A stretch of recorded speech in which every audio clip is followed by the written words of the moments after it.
Hello বন্ধুরা, চলে এসেছি একটি নতুন ভিডিও নিয়ে। আজকের ভিডিওতে জানাতে চলেছি কলকাতার জনপ্রিয় নায়কদের কার গ্রামের বাড়ি কোথায়। তাহলে চলুন বেশি দেরি না করে ভিডিওটি শুরু করা যাক। প্রসেনজিৎ চ্যাটার্জি 1962 সালের 30শে সেপ্টেম্বর কলকাতায় জন্মগ্রহণ করেন প্রসেনজিৎ চট্টোপাধ্যায় এবং প্রসেনজিতের গ্রামের বাড়ি কলকাতায়। জিৎ কলকাতার সিনেমা জগতের একটি জনপ্রিয় নাম হলো জিৎ।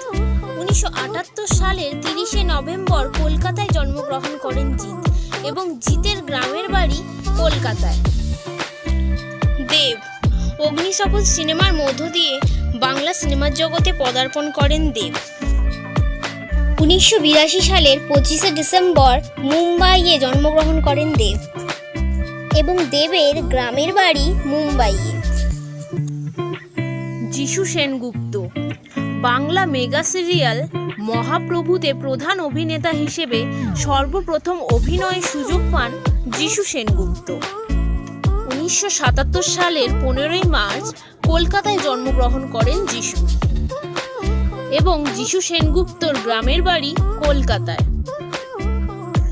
মিঠুন চক্রবর্তী 1950 সালের 16ই জুন বাংলাদেশের বরিশালে একটি বাঙালি হিন্দু পরিবারে জন্মগ্রহণ করেন মিঠুন চক্রবর্তী এবং মিঠুন চক্রবর্তীর গ্রামের বাড়ি বাংলাদেশের বরিশাল জেলায়। হিরণ চ্যাটার্জি হিরণ 1982 সালের 19শে ডিসেম্বর পশ্চিমবঙ্গের হাওড়ায় জন্মগ্রহণ করেন এবং হিরণ চ্যাটার্জির গ্রামের বাড়ি পশ্চিমবঙ্গের হাওড়ায়।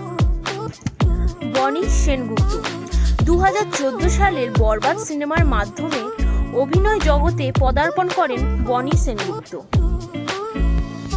তিনি 1990 সালের 10ই আগস্ট কলকাতায় জন্মগ্রহণ করেন এবং বনি সেনগুপ্তর গ্রামের বাড়ি কলকাতায়।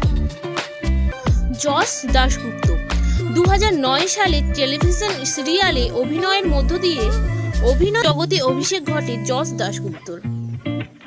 1985 সালের 10ই অক্টোবর মুম্বাইয়ে জন্মগ্রহণ করেন যশ দাশগুপ্ত এবং যশ দাশগুপ্তের গ্রামের বাড়ি মুম্বাইয়ে। অঙ্কুশ হাজরা 2010 সালে কেল্লাফতে সিনেমার মধ্য দিয়ে বাংলা সিনেমার জগতে পদার্পণ করেন অঙ্কুশ হাজরা। 1990 সালের 14ই ফেব্রুয়ারি পশ্চিমবঙ্গের বর্ধমান জেলায় জন্মগ্রহণ করেন অঙ্কুশ হাজরা এবং অঙ্কুশ হাজরার গ্রামের বাড়ি পশ্চিমবঙ্গের বর্ধমান জেলায়।